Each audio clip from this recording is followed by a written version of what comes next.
Hey guys, Knight Rider 7602 here. And for the first time in history, I'm actually not doing this review myself. Or rather, this is not a review of my own creation. I am just merely the instrument of voice. You see, I've decided to take it on myself to actually recruit two of my friends, and we're now doing separate branches of reviewing. I take care of movies, my friend AJ take care of books, and my friend Mark take care of video games. Speaking of Mark, I will have to get back to him right after this video. Anyways, this is AJ's first review, and sadly, I wasn't able to get to it in the lot of time she actually gave me to review. I wound up getting stuck for a few days, and then something happened, and then more BS happened, and I had to stay longer. But the important thing is I'm back, and I'm actually doing her review like I wanted to. So the words you're going to hear are not from me, they're from AJ. AJ typed up the entire review since she has no mic at home. And given any of the circumstances that she's been in, I gave her deadlines, but hey, considering my issues sometimes, we're good. So, without further ado, here's AJ's review. And I am reading the entire thing. Disclaimer: this is not a book study review. If you want something insightful or useful or an essay, go to Crash Course with John Green. Oh, and spoilers. Yes, I'm doing the reading a la via the same way I did my Immortal reading through my phone. So if I mix up a few words, just bear with me. Well, alright. Well, apparently this YouTube channel needs some book reviews, so I'll be kicking it off with George Orwell's classic 1984. Now I'm sure everyone with a high school diploma or anyone with an unhealthy obsession with totalitarianism is familiar with this story. Winston, our protagonist, lives in Oceania, which is pretty much like a modern North Korea, which is beloved dictator who might or may not be an actual real person. Everyone just calls him Big Brother. And oh yeah, the brainwashing propaganda and the absolute loyalty of its citizens. Now this is perhaps the worst place you could ever live in. There are these things called telescreens that are basically televisions, except you don't watch it watches you. That's right, the government literally watches every single movement of its citizens placed by telescreens literally everywhere. In your house, on the street, your job, and these telescreens can't be turned off. At all. They're literally watching 24/7, and you know it too. If you find a way around these telescreens, the government has moles disguised as citizens, so you can't trust your friends or colleagues, really. Not even yourself. That's right, you can't even trust yourself, because this place has something called the Thought Police, whose job is to basically arrest you for having bad thoughts against the government. I mean, what the actual fuck? So if you have even the slightest complaint against the government, like, oh, I don't know, say something like, hey Joe, I had the weirdest dream last night where I was leading a coup against Big Brother. So weird, right? And you and Joe laugh it off. Meanwhile, John, your colleague, who's really a spy, reports it to the Dot Police and not only get you tortured, but not to death. First, public statement stating how much you love your country, and then you get executed. Sheesh. Well, gee, it can't be that bad. I mean, at least you still got your family, right? Well, yeah, you do have a family, but that's not a good thing. First off, you're not even allowed to marry who you want. The government chooses for you. So guess what? Oh, I see you're good friends with Susie over there. She's so pretty and nice. Well, guess what, buddy? You're stuck with Mary over there, and you'll have to reproduce. Got it? Fine. You and Mary have a dandy time. She's not as bad as you thought, or at least you're not as lonely and you have kids. Yay! Except, oh wait, the kids are sent at an early age to schools, which is really like Nazi youth gathering, where the government tries to train them to become little spies who are loyal not to you, not to your peers, not to themselves, but to the bloody government. More specifically, Big Brother. You've got many little spies, yet many spies in your house who don't even love you, and a spouse who don't even love. Woohoo! So there's essentially no purpose in your life except to love Big Brother. That's basically Oceania. So there's this Winston guy who works for the Ministry of Truth, which is in charge of censoring everything the government doesn't agree with. And that includes eliminating evidence. So if you're ever trying to find any incriminating evidence or trying to find records of any something fishy went on not so long ago, good luck. It's all probably ashes by now. Anyways, this Winston guy, he starts getting fed up with the government because he knows he's powerless to start doing small stuff like buttering against Big Brother and stuff. Eventually, he falls in love with Julia, who's the new girl in the fiction department. They start having an affair, and I know what you're thinking. Oh, how romantic. You see, love does conquer all, except in this affair, which is strictly carnal. And I mean carnal. What does carnal even mean? Anyways, Winston tells Julia that the more guys she's been with, the better, because according to the government, you absolutely have to be a virgin before marriage. Anyways, they're doing this whole rebellion thing, and they want to take it a step further, but they're betrayed and caught. And well, you haven't read it, then let me tell you, I was mad at the ending. What the hell are you doing here? If you haven't read it, go read it. Seriously, it's one of the best books ever written, so long and complicated. Part 1 is boring, but trust me, it's good. Where was I? Oh yeah, the sad ending. Anyways, I wanted to talk about 1984 because of recent events and relevancy with today. Checking my time. We're good.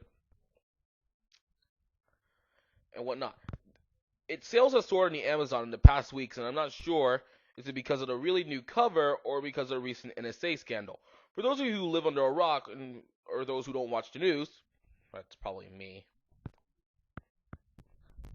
Which is basically the same thing. A guy who works for the NSA, or was it Prism, blew the whistle on the NSA, literally keeping a record of all your texts, phone calls, and internet history, and how the government basically snoops on every single thing we do, which is pretty much a big deal because privacy.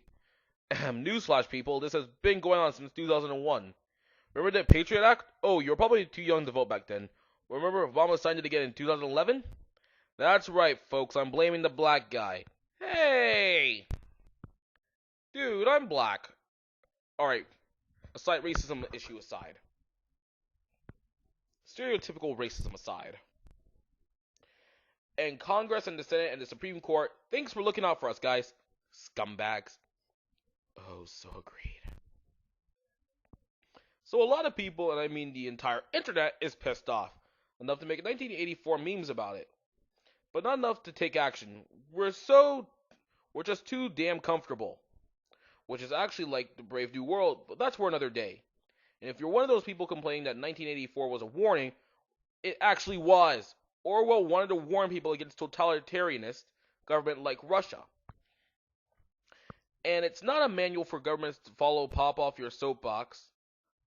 We all get get off your ass and do something, for goodness sake.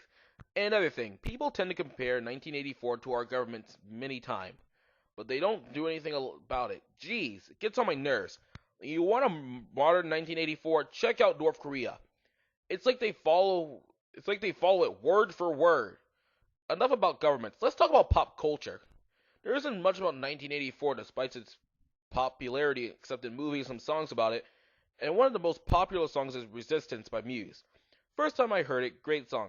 Really gets the blood pumping, fist raising and all. Except you actually read the book the way it's supposed to be read. Then Muse's argument is pretty much invalid. If you haven't heard this song, pause this and go ahead and search it. You hear that? The chorus, Loves is Our Resistance? What a load of bull. Let me tell you, Winston was shagging up Julia as a big fuck you to the government, and because the book describes her as pretty, and they were just not in love. They were not in love at all, or Julia loved him, but for Winston, it was different. She was a relief. I mean, they fell in love afterwards, but their affair was primarily just like a rebellion thing. They didn't fight the government for their love. They fought it well, they didn't fight, which part was the sad ending. Anyways, it's not like Romeo or Juliet who deliberately rebelled for their love. Winston and Julia fell in love because they were rebelling, or whatever it is they were doing. I don't even. So that's why I can't stand Muse, or at least that specific song. Checking my time.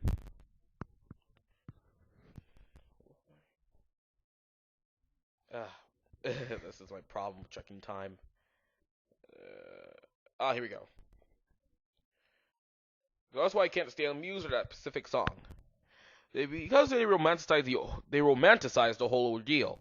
Really, I thought the song was Romeo and Juliet or any other star-crossed lovers. Just before the singer mentions Thought Police, the song falls in, and that's great. But I mean, did we read the same book?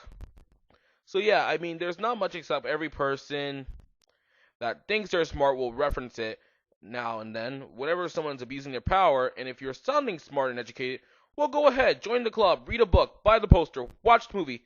I personally love it. And that, my friends, was 1984 review by AJ. Alright, guys. So it's time for my personal opinions on 1984. Having read it at a younger age myself, I kind of see where this is going. Big Brother. Now, you guys got to go watch this movie. I'm going to watch the movie and actually do, not a comparison, but I'm going to do my review on the movie. If I find it. Then, there's many other things I have planned for me, AJ, and Mark. Well, hopefully, not this next review, not the next thing I'm doing, but hopefully when I get back to Mark, he'll either write or do his own video and send it to me. And I guess this is where I'm going to have to explain the system. Basically, AJ writes her reviews. I'm not sure about what Mark does, and I still do my shtick. You know, I review movies, I still talk about people, blah, blah, blah. But 1984, really, when I think about it, I always think of V for Vendetta. If you want to put a nerd spin on some stuff like that, like, watch or read V for Vendetta. It's really cool. I love the story, personally. It's very 1984-esque. 1984 was also a very popular time for British culture. Or was it during that 18-month span of weakness time that he wasn't there? Who knows? 50 years, 10 different forms, or 12 different forms, who knows? Anyways, so what's our big plan? Big plan really is to get a full system up and running. And really, by the time our school year starts, we're probably going to be a little bit on the more hectic side. I'm going to be busy doing shows. Hell, I got West Side Story my final big thing of the year. Mark probably is going to be doing something. AJ probably will be taking it easy because she probably has elective courses. And we're going to try to occasionally get together. We're all going to get together on Skype probably and talk about certain things. We'll probably do a little nerd talk about. We'll talk about certain things, podcasts, you name it. Now, I am going to talk to you about real quick about November. November is going to be huge. November has a lot of big things coming out. You got Catching Fire, Sherlock Series 3. You got Doctor Who 50th Anniversary. 3 big things. 3 reviewers. Meaning we will review certain things that touch upon certain characters. For instance, I'm trying to do my best to find the 8th Doctor movie. If I can't find it, I'm going to do a list of my favorite Doctor Who episodes. Or rather, we'll get together and talk about Doctor Who. Then AJ might do a review of The Hunger Games. I'll talk about the movie and my sudden interest in Jennifer Lawrence, but that's another time. And hopefully Mark maybe talk about a few of the big games coming out that year, that time, or I may get him to review a Doctor Who video game that he personally hates. Because I like to torture him, and he loves to torture us. So the next review I'll probably do, God help me, if I actually have to go see this, is Equestria Girls. That's right. Knight Rider stepping into the lion's pit. Or stepping into the flaming lion pit in this one. So, join me next time as I am about to rip apart another one of these famous things I hate. You all know me for it. I'm really famous for it right now. Knight Rider 7602. Here I come, and I'm gonna rip you in shreds, little girl. Honey boo boo child, you're next. Knight Rider 7602 signing out. Peace.